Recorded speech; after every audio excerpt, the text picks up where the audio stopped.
Hello to all my YouTube family. It's me, Narisha Deshay. Today I wanted to bring you guys a video.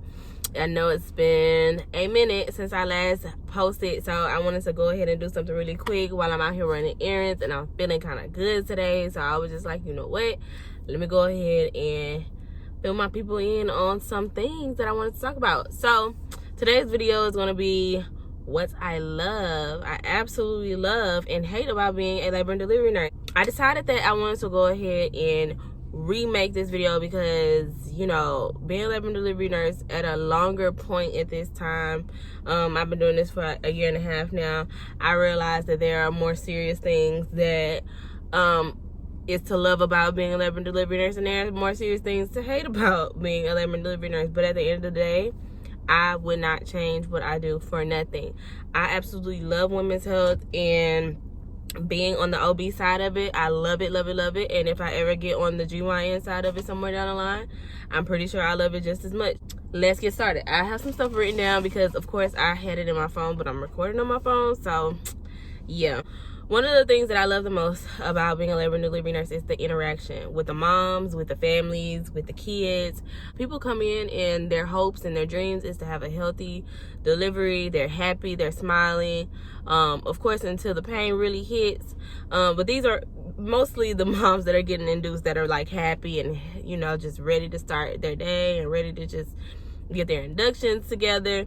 But of course, you have those moms that come in, they're really in pain. You have to get them an epidural, and then the interaction is a little bit better. But I love the interaction. I love being able to communicate with moms and try to get the feel of what they expect out of their delivery. And then, of course, I do my teaching and let them know that, of course, I'll try my best to do absolutely everything that you want out of your delivery. But sometimes things don't always go to plan, and they understand it. And I just love it. I just love the interaction, being able to talk to people on a day-to-day basis. You know, they always show their appreciation in some type of way, whether it's, you know, writing something good about you as a review or whatever the case may be.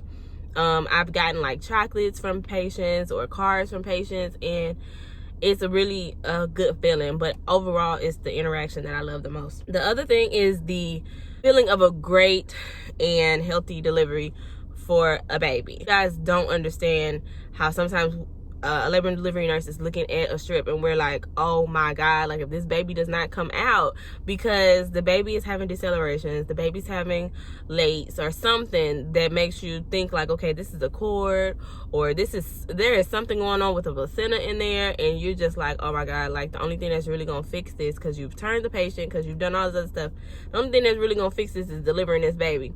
And when the baby is finally here, it's nothing better than a sigh of relief, of happiness that you have a baby, like you've just helped deliver a baby. The baby is here. Nothing better than a safe and healthy delivery. That's another thing that I love about being a labor and delivery nurse. Next thing is the adrenaline and the excitement. When I tell you not one day is ever the same, it's not. But then you have a laboring patient and something just takes a turn, or you have to your patient goes from 2 centimeters to 10 centimeters in 30 minutes. I'm just like, wait a minute. Girl, you was just 2 centimeters and now you 10, like, yeah, it gets crazy. It gets crazy pretty freaking fast. And sometimes you really just have to watch certain patients because, or at least over time, you learn that patients who's had babies before, they can progress a lot faster. But then the ones that this is their first baby, and like I said, they 2 centimeters, and then 30 minutes to an hour later, they 10 centimeters. You just like, what happened? Like you this is your first baby apartment. Like, what's going on? Yeah, the excitement is amazing in labor and delivery. I wouldn't trade it. Sometimes I'm just like, oh my God, when I'm done, I'm just like, I have to sit down, I have to take a breather, but it's the best thing in the world, you guys, for real. The other thing is teamwork.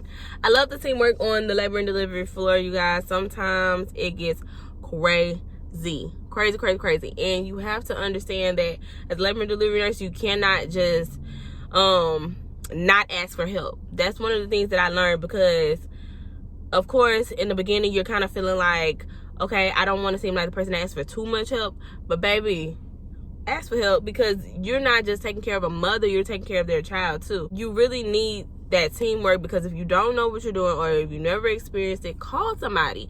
Teamwork on a labor and delivery floor is amazing. I mean, when a baby is taking a turn for the worst and all you see is the deceleration, I mean, all these nurses, every nurse is running down the hallway trying to make sure that you don't need help, or if you do need help, you're gonna get that help, because we all see this baby just tanking.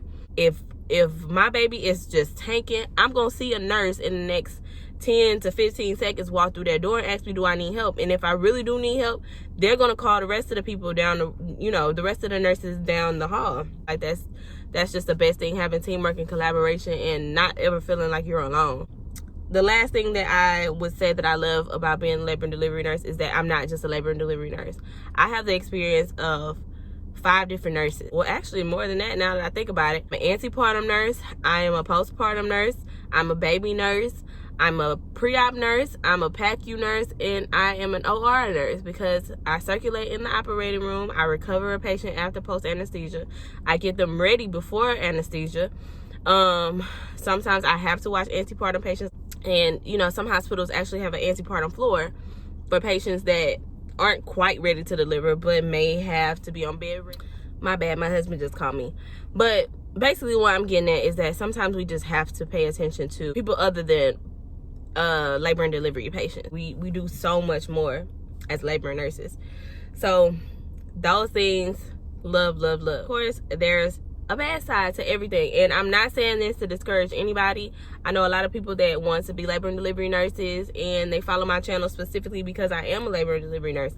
I'm not saying this to discourage anybody. I'm literally saying this because it's the God's honest truth, and sometimes we don't shed light on the good and the bad.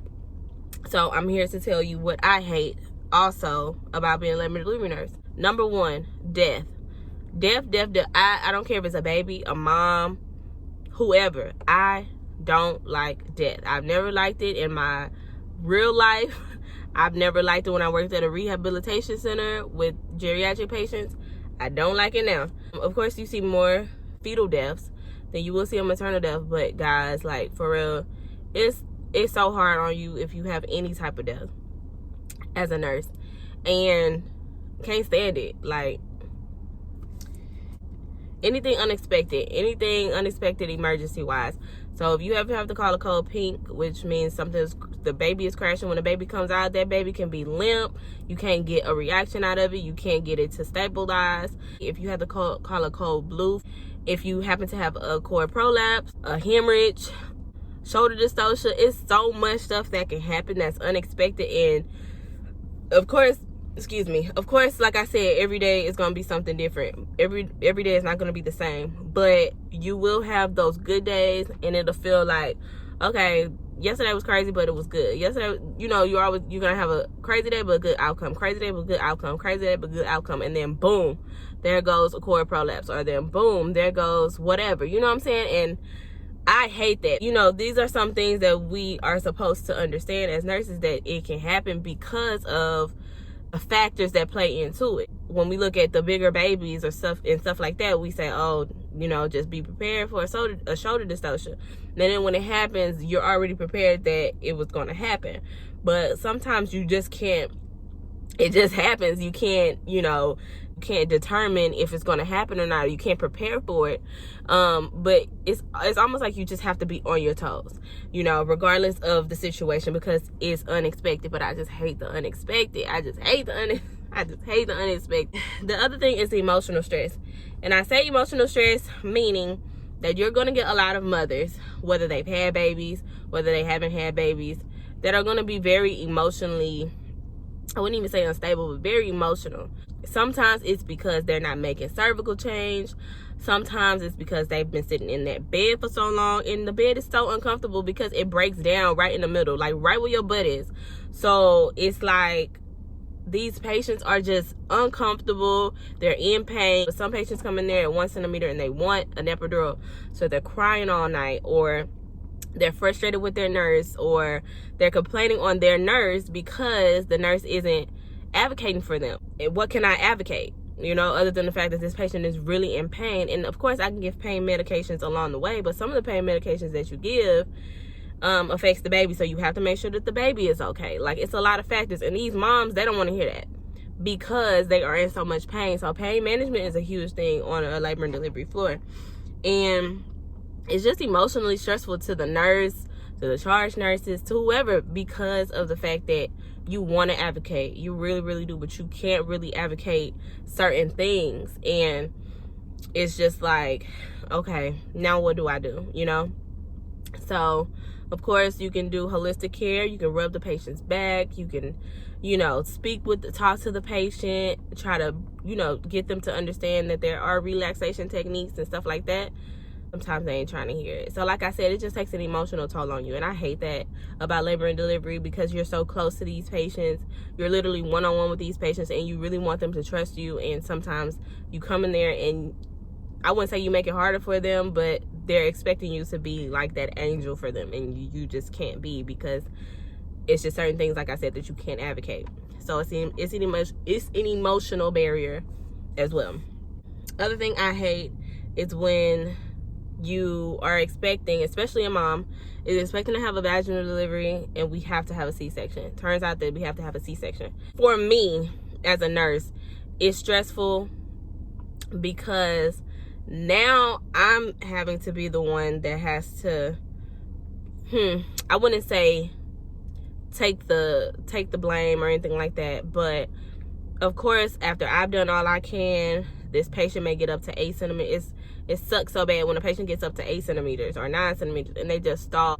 And they're just like, I'm 9 centimeters. Like, can you just do something? And it's just like, I call the doctor. I get the doctor here. And then the doctor's like, hey, you're not making any change. You've been this many centimeters for 5-6 hours. And I'm being generous with that, because sometimes 3 hours or 4 hours is the limit, because of the fact that that stage of labor should not take that long to progress. And if you're not going to progress, it's going to show within the first couple of hours. The patient will say, oh no, I want to wait longer, or whatever the case is. And then sometimes an unexpected emergency happened because we gave that patient the opportunity to do what they wanted to do, which is wait a little bit longer. I really just hate when a patient is really set on the fact that they're coming in here, they're making cervical change, they are expecting a vaginal delivery, and then boom, they stall. So they end up in a C-section. So they're not mentally prepared for a C-section like some people that are coming in for scheduled C-sections. They prepared themselves. They probably watch videos or whatever the case may be. But for new moms, you know, you're looking at all these vaginal delivery videos, or you're hearing people talk about how great a vaginal delivery is compared to a C-section. And you might have heard the fact that a C-section is crazy or horrible, and now you're scared. I just really hate that, you know? But it is what it is. Sometimes it happens. And my very, very last thing that I hate about being a labor and delivery nurse: discouraging families. It's nothing worse to me than people that cannot be supportive to their laboring mothers. Well, we come into a hospital as women to have a baby, to bring life into the world. It's nothing worse than when you're getting a vaginal exam and you're still 1 centimeter and they say, dang, you still 1 centimeter? Or when I check a patient and I say, yeah, you're still 1, but that happens because this is your first time. And they say, man, I'm gonna go home because like this it's gonna take forever. It is nothing worse than a discouraging person, or a person who specifically just tried to talk for this patient. This is the patient, not you. Don't tell the patient, do not get an epidural. Don't come in here being discouraging, for real, because it's been so many times where I've had patients that when the person has left, they've cried. Just cried because of the fact that the person was not supportive like they were supposed to be. As a patient advocate, for me, I'm like, look, you don't need to be stressed out because your baby feels exactly what you feel. So breathe, relax. If you want me to keep this person out the room, I can absolutely have that happen.